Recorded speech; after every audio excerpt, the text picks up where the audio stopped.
Mesdames et messieurs, bon après-midi. TV Rogers est ravi de vous accueillir cet après-midi pour le débat des candidats du quartier Cumberland organisé dans le cadre des élections municipales à Ottawa qui se dérouleront le 22 octobre prochain.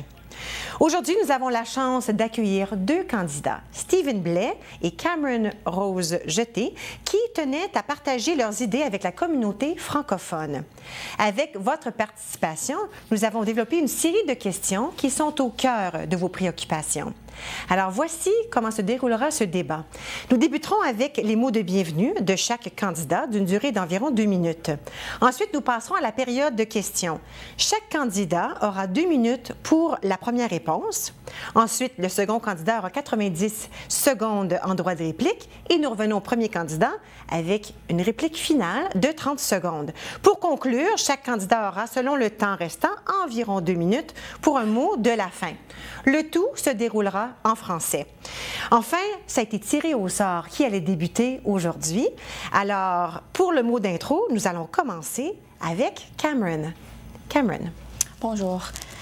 Je m'appelle Cameron Rose Jeté. Je suis 20 ans, étudiante à l'Université de Carleton en programme des droits humains et justice sociale et un activiste communautaire passionnant de santé mentale, les droits des gens handicapés et les gens LGBTQ. Je vis au Cumberland depuis ma naissance et je suis ici pour donner un nouveau choix aux communautés Cumberland. Le Conseil d'Ottawa est compris des personnes vraiment similaires et j'apporte quelque chose de nouveau et excitant au Conseil municipal. Ma campagne est basée sur 4 points majeurs. Premier, c'est la diversité qui inclut le support d'un bureau des femmes, un conseil autochtone et des programmes de mentorat pour les jeunes intéressés par les politiques. Deuxième, c'est l'accessibilité du transport, du parc et loisirs et de logement. Troisième, c'est l'éducation, qui inclut le support d'un programme d'éducation sexuelle inclusif et basé sur le consentement et un curriculum autochtone. Et aussi l'éducation pour les conseillers municipaux afin qu'ils puissent mieux servir les électeurs marginalisés. Et quatrième, c'est la santé et la sécurité qui inclut la désignation de villes sanctuaires pour les personnes refuges, des sites d'injection supervisés et les efforts de réduction de méfaits, les soins des aînés, les limites de vitesse dans les zones résidentielles et droits des locataires. Merci. Merci beaucoup, Cameron. Maintenant, à ton tour, Stephen. Merci, Catherine, et c'est un plaisir d'être avec vous aujourd'hui. Mon nom est Stephen Blais et je suis le conseiller municipal pour le quartier Cumberland. J'ai grandi dans cette communauté à Queenswood Heights et maintenant mon épouse Martha et moi élevons notre fils ici. Nous sommes des fiers résidents de Chaparral, une merveilleuse collectivité bilingue et diversifiée. Avant d'être élu en 2010, j'ai servi le quartier Cumberland à titre de bénévole, du président d'associations communautaires, d'un entraîneur sportif et du conseiller scolaire. Depuis mon élection, j'ai obtenu plus de 750 millions de dollars d'investissement direct en infrastructure pour notre communauté. Cela se traduit dans des nouvelles routes comme élargissement de chemin Trim et la construction de la boulevard Brian Coburn, l'expansion de OC Transport avec les nouveaux routes 30 et 234, 12 nouveaux parcs et l'expansion de la parc Millennium et la première piscine construite depuis la fusion municipale ici même à Orléans. Ces efforts sont un facteur important pour attirer Amazon et plus que 600 emplois ici à la quartier Cumberland. Bien qu'énormes progrès ont été accomplis, il reste encore beaucoup à faire. Maintenant, plus que jamais, l'Est a besoin d'une personne expérimentée pour s'assurer le succès. On veut s'assurer que les trains légers rendent à Trim par 2022, qu'Ottawa demeure une ville abordable et pour continuer le développement économique d'Orléans pour s'assurer des bons emplois pour nos résidents. Merci beaucoup. Merci beaucoup. Nous allons passer à la première question et nous allons continuer avec l'ordre. Alors, cette question est pour toi, Cameron. L'arrivée du train léger dans l'Est d'Ottawa est prévue pour 2022-2023. D'ici ce temps, comment voyez-vous l'adaptation du transport en commun dans les rues de votre quartier?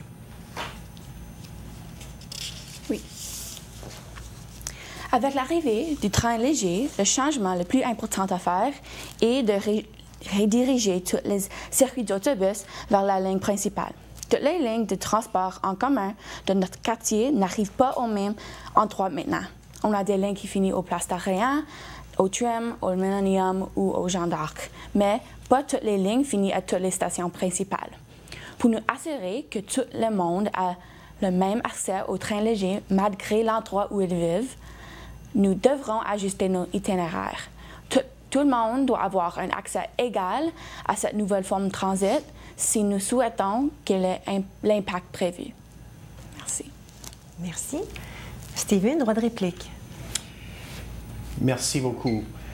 Lorsque ma campagne en 2010, les médias et les critiques ont déclaré qu'il était fou de promettre d'amener le train léger à Orléans.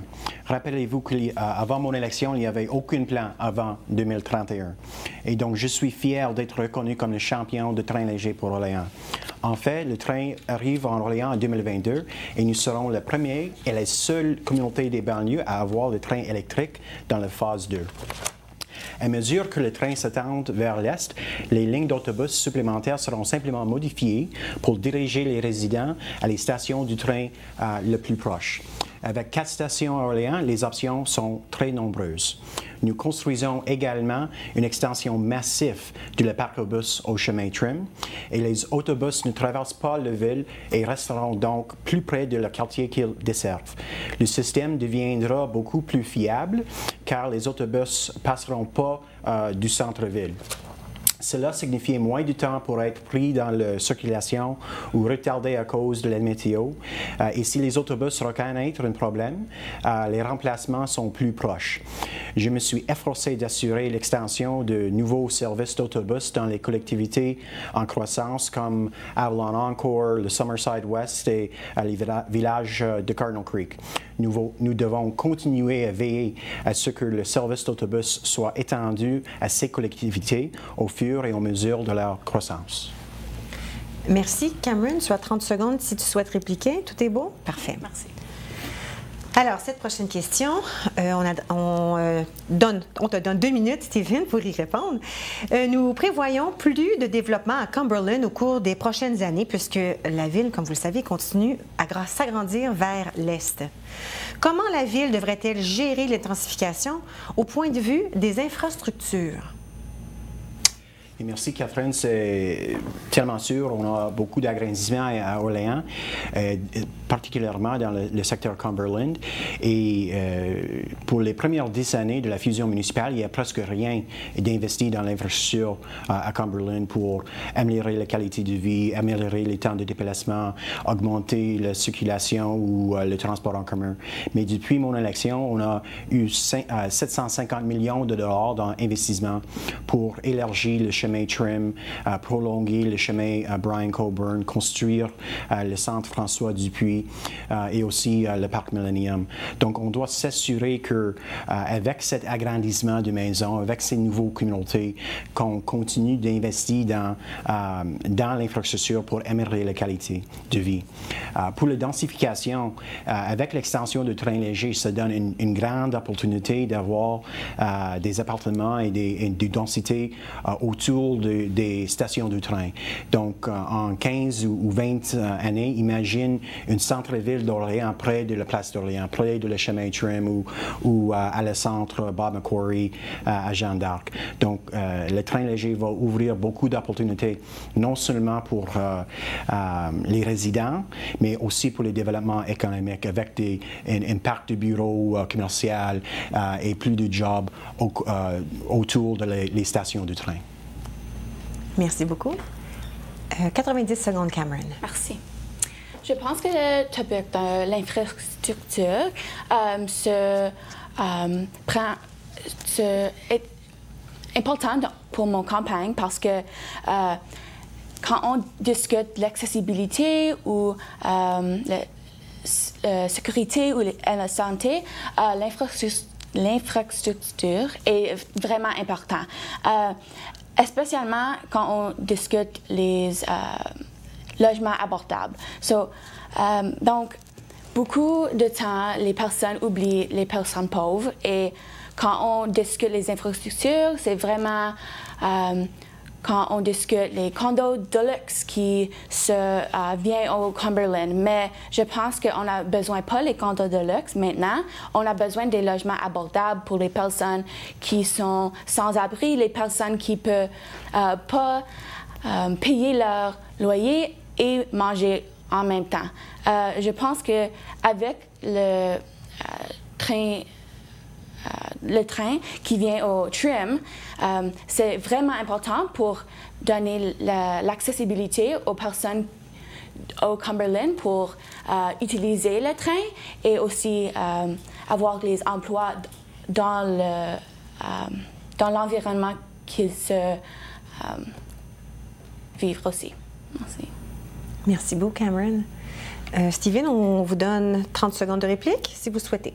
Oui, merci beaucoup. Et certainement, il y a des personnes de faible revenu dans notre communauté. On a une communauté riche, mais il y a encore des familles qui ont des problèmes de financement. C'est la raison pour laquelle on a travaillé avec l'Habitat pour l'Humanité pour créer un développement des maisons à Avalon. Et la raison pour laquelle j'ai voté pour des dizaines de millions de dollars pour le logement abordable à Ottawa. Merci beaucoup. Merci. Cette prochaine question s'adresse en tout premier temps à Cameron. On te donne 2 minutes, pardon. Que peut faire la Ville, avec ton aide, pour s'assurer qu'il y ait plus d'emplois dans l'est de la Ville? Oui. J'imagine que je pourrais parler pour nous deux quand j'expresse mon espoir pour l'économie et les emplois au Cumberland après la construction d'un édifice de distribution d'Amazon qui a été annoncé cet été. Ce développement va apporter les emplois et de nouvelles opportunités à notre communauté. Donc, c'est un développement économique important que je supporte 100% le prochain terme.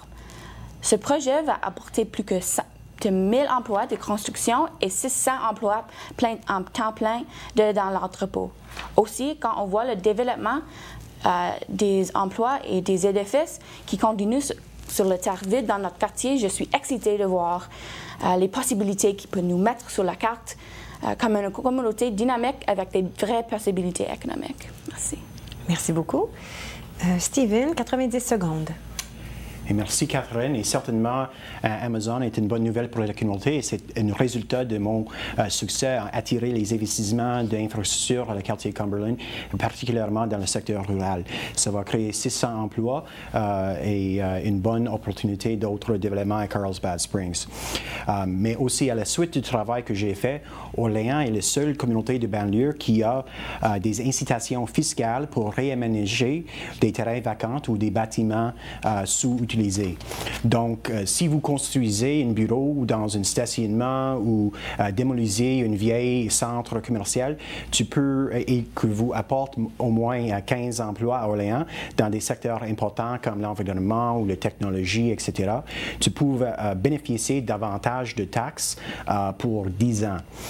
Le train léger sera également un facteur important à ce plan. Quand vous pensez à la corridor du train léger juste à côté de l'autoroute 174, qu'y a-t-il aujourd'hui?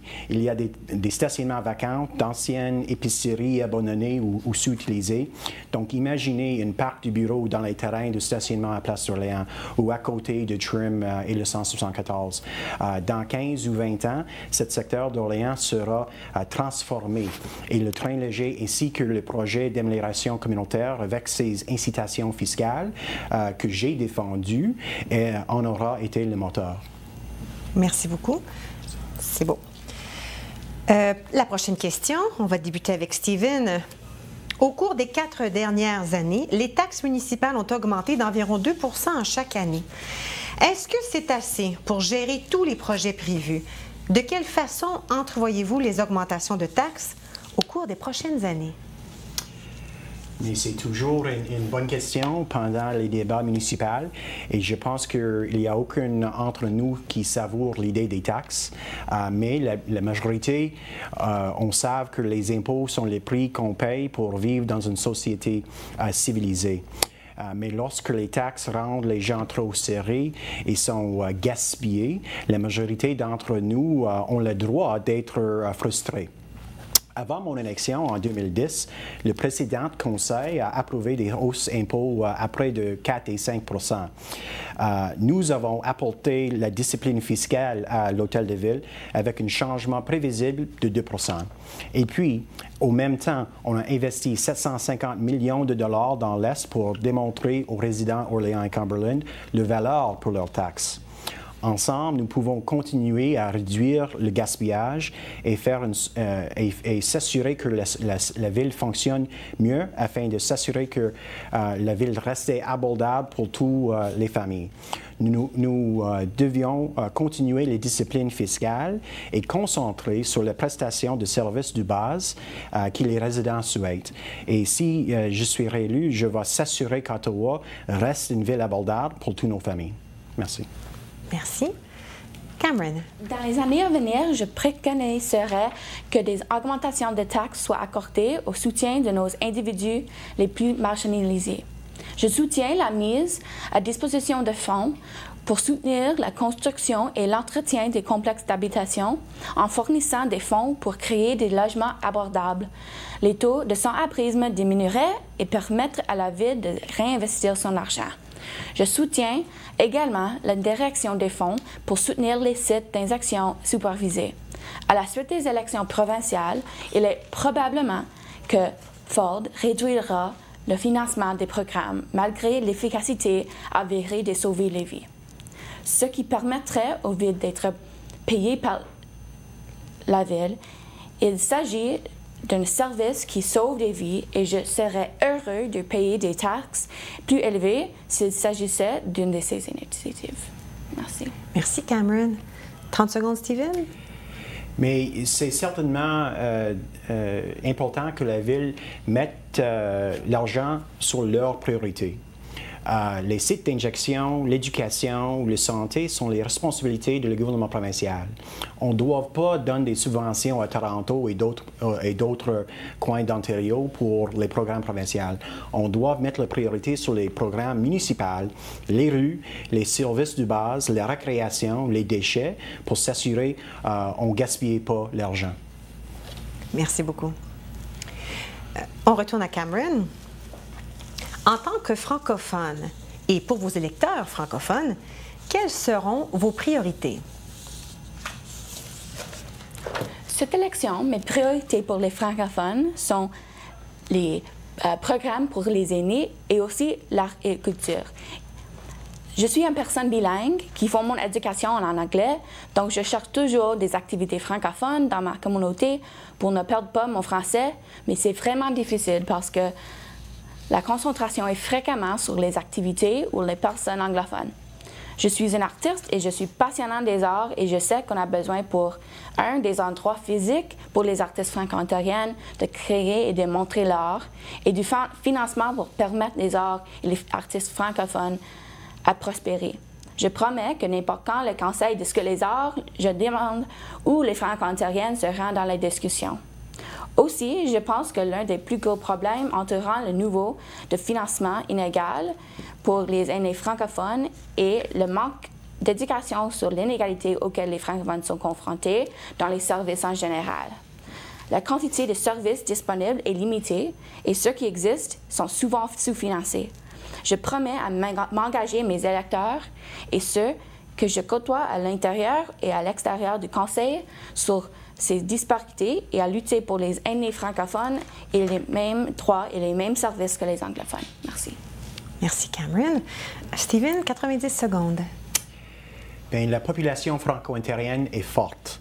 Elle prospère en célébrant son histoire et en s'inspirant des luttes antérieures pour renforcer sa détermination.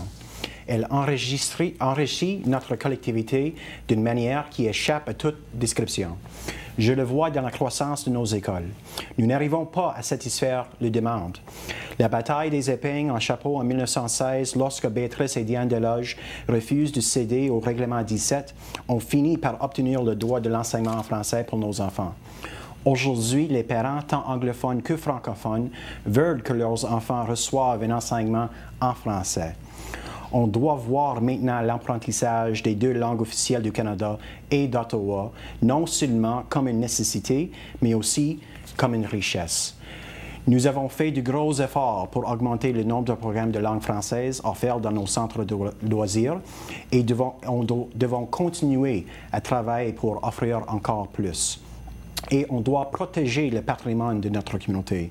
J'ai travaillé fort avec Louis Patry et Sofofo pour s'assurer que cette histoire de notre communauté est reconnue dans les noms de nos parcs et de nos rues.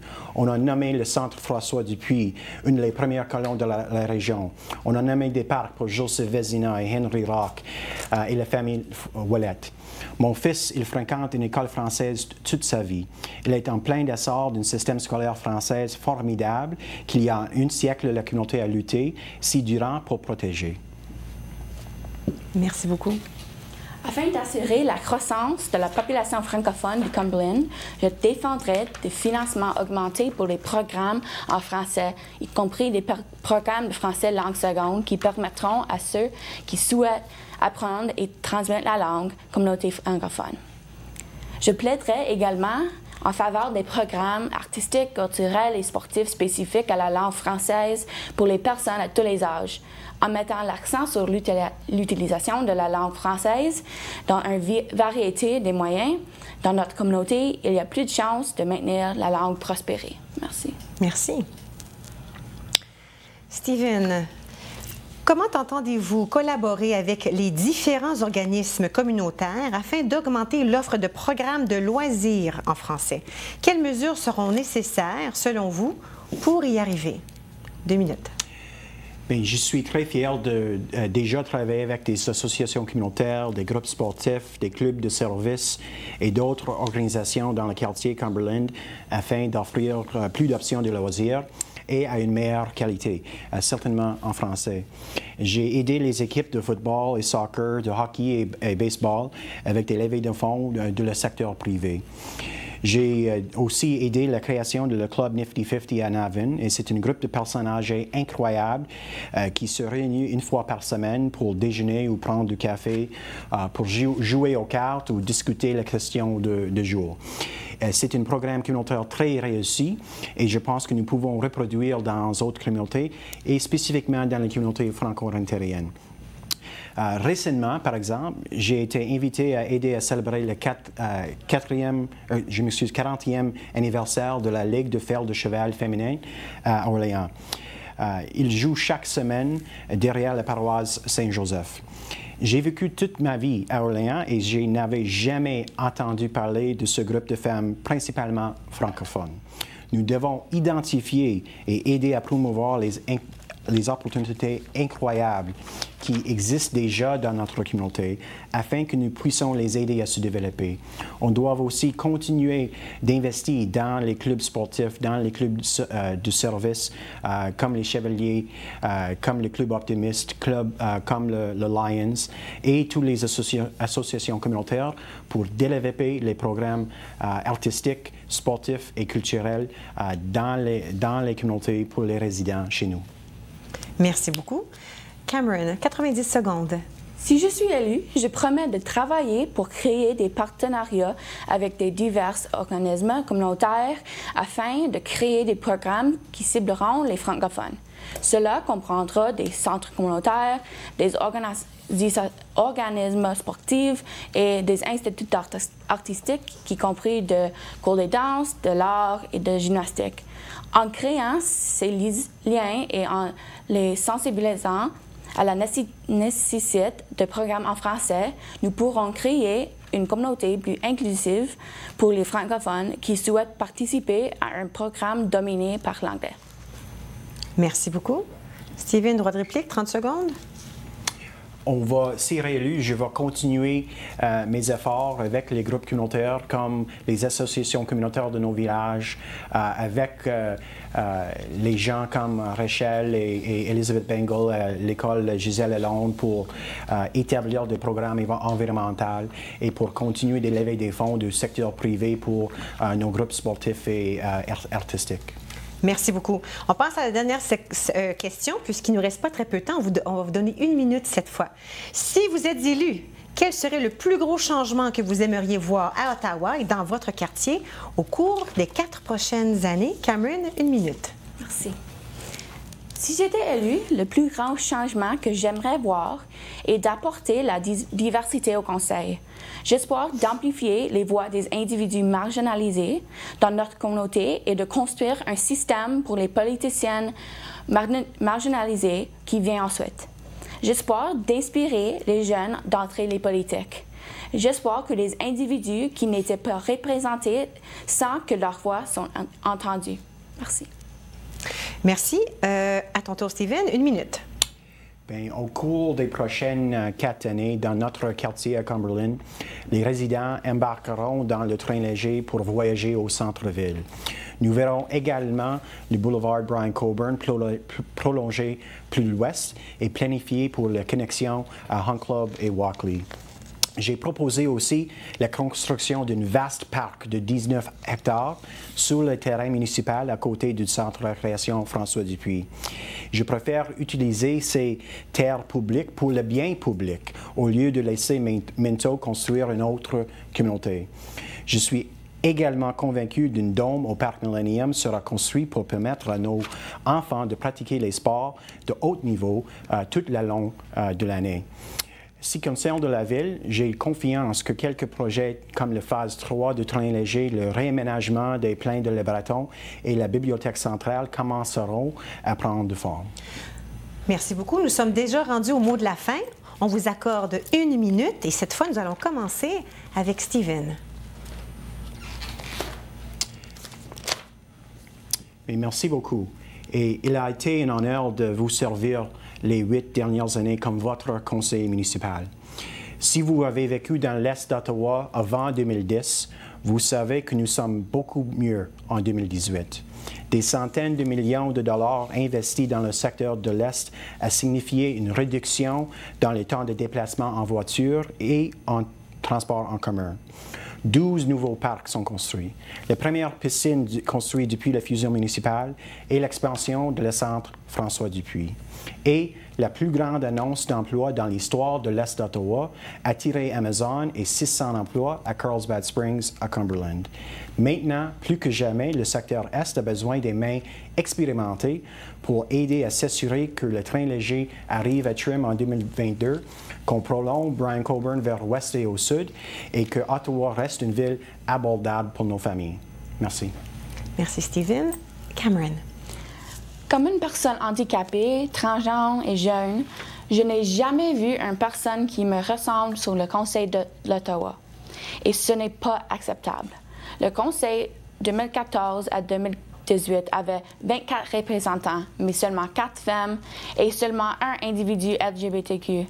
Si on concentre seulement à la diversité à Cumberland, on n'a jamais eu un conseiller qui n'était pas un homme.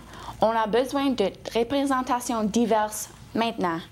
J'apporte des connaissances théoriques et pratiques à la position du conseiller et je promets de toujours souligner et soulever toutes les voix de notre communauté. Je faisais de la politique depuis mon enfance. Je me souviens des appels à froid rappelant aux gens de voter alors que je n'avais que 8 ans. Devenir votre nouveau conseiller semble être la prochaine étape logique de mon parcours politique et j'espère que vous prendrez la décision de m'élire le 22 octobre. Merci. Merci beaucoup.